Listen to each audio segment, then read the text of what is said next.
Hello, hello mga ka-freshness! Good morning! Yes, early morning nga ng Sunday mga ka-freshness. At yung dating drawing namin ng admin natuloy na nga. Pero syempre, bago namin akyatin ang Mount Minandar, prayer muna before anything else. Kailangan natin ng guidance sa lahat ng mga bagay na dapat nating gagawin. And of course, because of the prayers, binayaan nga tayo ng Diyos na medyo hindi gaano mainit na panahon. At umpisa na nga ng aming akyatan. Tara mga ka-freshness, samahan niyo kami. Okay, naga-glow up na yung ilong namin.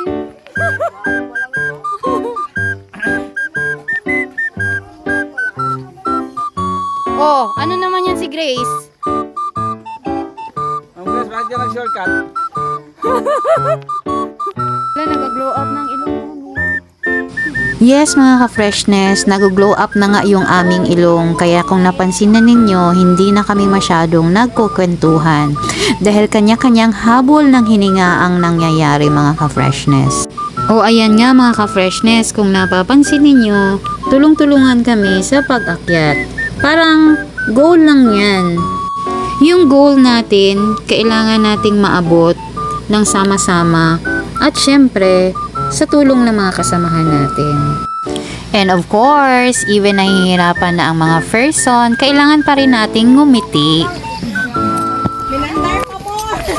Ginusto nyo, di ba? Oh, ilang linggo natin dito giplano, di ba? Yes, matagal nga namin itong plinano mga ka-freshness. Urong-sulong pa nga nangyayari eh. Laban bawi pa rin ang desisyon. Kaya eto, at least naman natuloy rin.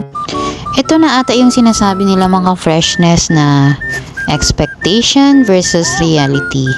Yung kumbaga sa utak mo kayang-kaya mo siyang akyatin. Pero hindi mo na paghandaan kung kaya ba ng katawan mo. Freshness! Hindi na kayo fresh pagdating. Naka-whiteness na ito. Yes, haggardness na talaga ang mga peg namin dito mga ka-freshness. Ikaw ba naman, sa taas niyan hindi lalawit ang dila mo. Pero syempre, mindset pa rin tayo mga ka-freshness. Kaya natin to. And yes, iba-iba nga yung mga body build namin mga ka-freshness.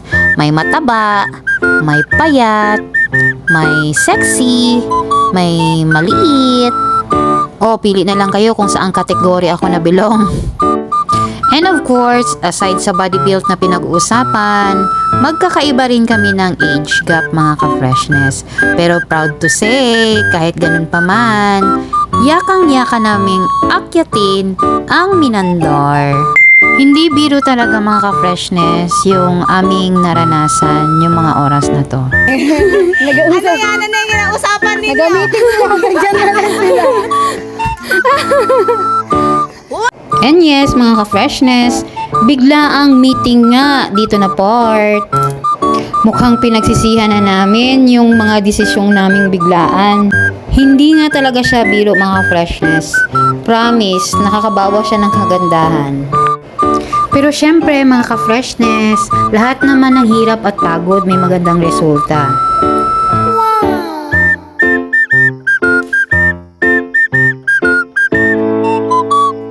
And syempre, nalampasan na natin yung pinaka-hardest part ng inaakyat papuntang Minandar.